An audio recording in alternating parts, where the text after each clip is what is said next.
بنیادی طور پر یہ ایصال ثواب کی محفل، لیکن یہاں پہ میں مختصراً 2 باتیں مزید تمہید کے طور پر وہ بھی عرض کرنا چاہتا ہوں، اور وہ یہ ہے کہ عموماً آج کے اس دور میں کوئی شخص اگر بیمار ہو جائے اور بستر علالت پر وہ تڑپ رہا ہو، موت و حیات کی کشمکش میں ہو، تو ہم لوگوں کا ان کے ساتھ یہ رویہ کیسا ہوتا ہے اور کس طرح کے ہم تبصرے کرتے ہیں کہ یہ شخص یہ جو اتنا بیمار ہے اور پریشان حال ہے، یہ اللہ رب العزت کی گویا کہ گرفت میں آ چکا ہے، اس طرح کا تبصرہ پکڑ ہے خدا۔ لیکن یہاں پہ میں ایک بات باور کرانا چاہتا ہوں، وہ یہ ہے کہ اس طرح کا جملہ ہرگز نہ کہا کرے، اس لیے کہ گرفت میں وہ نہیں ہوتا کہ جو بیمار ہو جائے، جو کسی مرض کا شکار ہو جائے، وہ گرفت میں ہرگز نہیں ہوتا، اس پر تو اللہ رب العزت کی رحمت نازل ہو رہی، وہ تو اللہ رب العزت کی رحمت کے حصار میں ہوتا ہے، ہرگز وہ گرفت میں نہیں ہوتا۔ اگرچہ جس قدر بھی وہ پریشان حال ہو، جتنا بھی وہ بیمار ہو، جیسی بھی اس کی کیفیت ہو، اور اس کی وجہ یہ ہے کہ جتنی دیر تک اور جتنے عرصے تک وہ بستر علالت پر پڑا رہتا ہے بیماری کی حالت میں، شرط صرف ایک ہے کہ وہ صبر اور شکر کا اظہار کرتا ہے، تو اس کی اس ایک ایک تکلیف کے بدلے اللہ رب العزت اس کے گناہوں کو بھی مٹا دیتا ہے، نیکیوں کو بھی بڑھا دیتا ہے۔ کنز العمال شریف کے اندر حدیث پاک ہے حضرت مکحول رضی اللہ تعالی عنہ کی روایت سے، کہ وہ روایت کرتے ہیں کہ حضور علیہ الصلوۃ والسلام نے ارشاد فرمایا کہ یہ جو کرامن کاتبین ہیں، اللہ رب العزت ان سے فرماتا ہے یقال لصاحب الشمال ارفع عنہ القلم، کہ یہ بندہ میرا بندہ بیمار پڑا ہے، بستر علالت پر ہے، موت و حیات کی کشمکش میں یہ تڑپ رہا ہے، لہٰذا ان کرامن کاتبین میں سے جو دائیں کندھے پر بیٹھا ہوا فرشتہ ہے اسے بھی حکم دیتا ہے، ایک خاص ملتا ہے، جو بائیں کندھے پر بیٹھا ہے اسے بھی ایک حکم ملتا ہے، جو بائیں کندھے پر بیٹھا ہے اس نے رجسٹر کھولا ہوا ہے، قلم اٹھایا ہوا ہے، اور اس رجسٹر پر اس کی برائیاں یا جتنی بھی گناہ اسے ہو رہے ہیں، وہ تو چونکہ مامور ہے، ڈیوٹی پر ہے، وہ لکھ رہا ہے ما یلفظ من قول الا لدیہ رقیب عتید، پورے ایکٹیو ہو کر، ہوشیار ہو کر، مستعد ہو کر، اور ذرا برابر وہ غفلت نہیں کرتا، فوراً وہ اس گناہ کو لکھ لیتا ہے۔ لیکن جب اس بیمار کی باری آتی ہے، اللہ رب العزت فرماتا ہے کہ بے شک تیری ڈیوٹی ہے اس کے گناہوں کو لکھنے کی، لیکن ارفع عنہ القلم، کیا تو نے دیکھا نہیں انا قیدتہ کہ اس وقت یہ میری قید میں آ چکا ہے، اس کو بیمار کیا یا تکلیف کے اندر مبتلا کیا، سو میں نے کیا، لہذا رجسٹر کو بند کر، قلم ایک طرف ہٹا لے، اگر اس سے کوئی گناہ سرزد بھی ہو جائے لکھنے کی ہر کی ضرورت ہے۔ اور دوسری طرف کیونکہ وہ بیمار ہے، اب وہ تو عبادت نہیں کر سکتا، کر بھی نہیں سکتا، وہ تلاوت نہیں کر سکتا، وہ کچھ بھی اعمال صالحہ نہیں کر سکتا، لہٰذا یہ جو دائیں کندھے پر بیٹھا ہے وہ تو خاموش پرسکون بیٹھا ہے، ریلیکس ہو کر بیٹھا ہے کہ اب ڈیوٹی اس کی ہے، میری نہیں، اس لیے کہ یہ نیکی کوئی کرے تب میں لکھوں، لیکن جب نیکی کر نہیں رہا تو کیا لکھنا ہے؟ لیکن رب فرماتا ہے اکتب لہو، تو رجسٹر کو کھول، قلم اٹھا اور لکھنا شروع کر۔ فرشتہ عرض کرتا ہے باری تعالیٰ کوئی نیکی کرے تو میں لکھوں، لیکن رب فرماتا ہے کیا تو نے دیکھا نہیں انا قیدتہ، اس کو میں نے قید کے اندر اور تکلیف کے اندر اور دکھ کے اندر پریشانی کے اندر مبتلا کر رکھا ہے، لہٰذا اب اگر وہ نیکی نہیں بھی کر رہا لیکن جب صحت مند تھا، تندرست تھا اور وہ نیکیاں کرتا تھا، اگرچہ تو پہلے بھی وہ نیکیاں لکھتا رہا ہے لیکن اب ریوائز کر، دوبارہ لکھنا شروع کر دے، اور جب تک یہ بستر علالت پر ہے اس کی نیکی وہی پہلے والی لکھتا ہے۔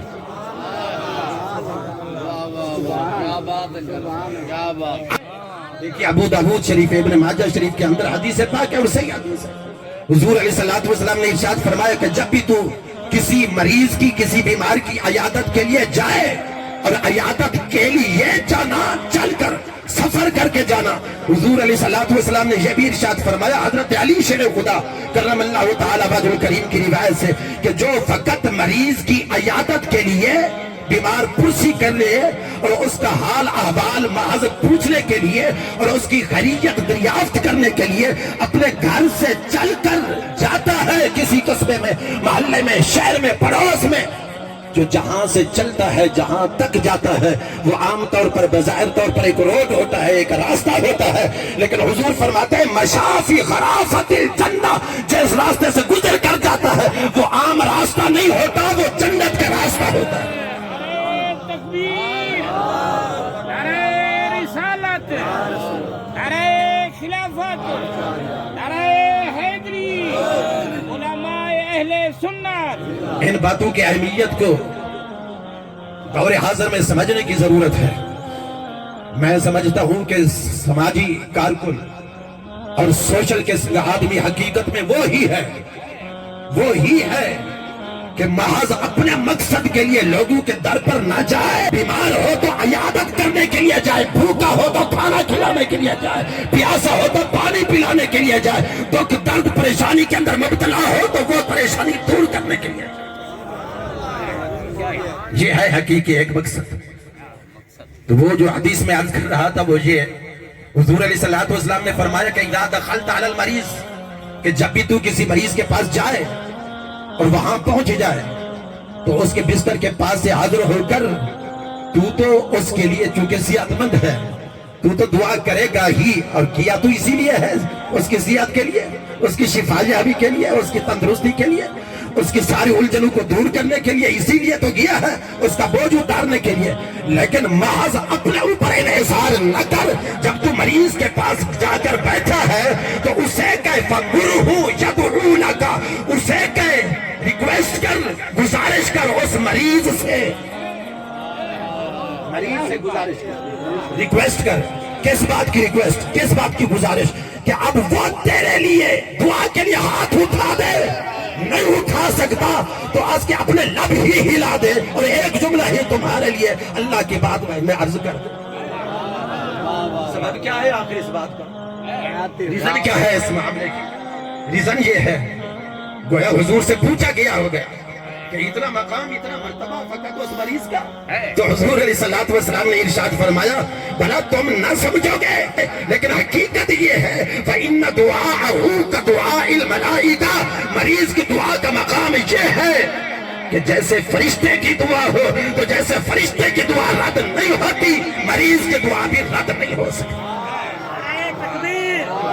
نعرہ رسالت، نعرہ خلافت، نعرہ حیدری،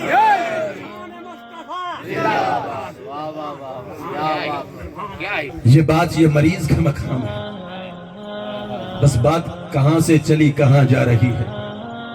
بس کتاب میرا یہی ہے۔ وہ جو آیہ کریمہ میں نے پڑھی بس مختصراً اس پہ میں تمہید دی، لیکن جس توجہ سے آپ سن رہے ہیں میں سمجھتا ہوں کہ آج کی بس یہ زیادہ ضرورت ہے۔ یہ تو مریض کا مقام ہے، عیادت کرنے والے کا مقام کیا ہے؟ عیادت کرنے والے، ایک نکتہ پہلے میں نے عرض کیا، لیکن صحاح ستہ میں، بخاری اور مسلم میں صحیح حدیث کہ جب حشر کا میدان بپا ہوگا اور قیامت کا وہ منظر وہاں پہ لگا ہوگا تو خود اللہ رب العزت اپنے مخصوص 3 قسم کے بندوں سے خطاب فرمائے گا اور ارشاد فرمائے گا کہ مرضت فلم تعدنی، اے میرا بندہ میں ایک مرتبہ بیمار ہوا تھا، رب فرما رہا ہے مریض تو میں بیمار ہوا تھا، فلم تعدنی، تجھے اپنے کاروبار کی، اپنے جاب کی، اپنے بزنس کی، سیاسی ہر قسم کی مصروفیات کی تجھے فرصت تھی، اتنی فرصت نہ تھی کہ میری ہی خبر گیری کر لیتا، تو نے میری عیادت نہیں کی تھی۔ بندہ عرض کرے گا پروردگار کیف اعودک وانت رب العالمین، بھلا میں تیری کیسے عیادت کرتا، کیسے بیمار پرسی کرتا؟ میرا تو عقیدہ، نظریہ اور ایمان یہ ہے کہ تو ساری کائنات کا رب ہے، پروردگار ہے، پالنے والا۔ میں تو یہ نہیں سمجھ سکتا کہ تو بیمار بھی ہو سکتا ہے۔ ایک دوسرا بندہ ہو، اللہ رب العزت اس سے فرمائے گا کہ میں بہت بھوکا تھا لیکن تو نے مجھے کھانا تک نہ کھلایا تھا، پوچھا تک نہ تھا، اور میری بھوک کا تو نے احساس تک نہ کیا۔ اور تو خود پیٹ بھر کر سو جاتا، مرغن غذا ہے، طرح طرح کے عیش و عشرت کے طرح طرح کے کھانے ہوٹلوں پر میں بیٹھ کر تو انجوائے کرتا، کھاتا، لیکن تیرے پڑوس کے، لیکن میں جب بھوکا تھا، میں اللہ رب العزت فرما رہا ہے تو نے احساس تک نہ کیا، مجھے کھانا تک نہ کھلایا۔ تیسرے شخص سے پوچھے گا کہ میں پیاسا تھا، تو نے پانی تک نہ پوچھا مجھ سے، گرمی تھی، پسینہ آیا ہوا تھا، خشکی ہو رہی تھی، میں پیاسا تھا، بہت پیاسا، لیکن تو نے پانی تک نہ پلایا تھا۔